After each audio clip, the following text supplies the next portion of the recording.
I haven't had sex in over a year, and the trek through my personal Mojave Desert has been both enlightening and frustrating, for obvious reasons.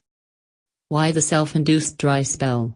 It all started in late 2015, when a hot guy in one of my friend's Instagrams made me stop mid-scroll. After some double taps on his page, he let me know the interest was mutual by sliding into my DMs. And much to my simultaneous delight and surprise, there was actual substance in our conversations. It didn't take long before the DMs turned to texts and the texts turned to phone calls every single day. I had a serious case of OMG am I about to be in a relationship giddiness. But that didn't last long.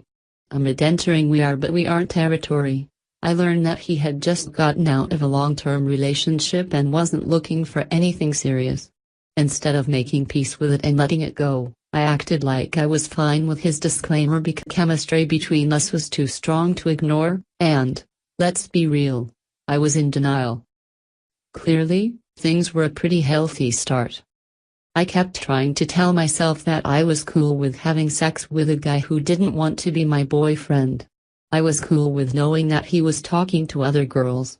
I was cool with the fact that it was just sex and nothing else, because as R. Kelly said, there's nothing wrong with a little bump and grind.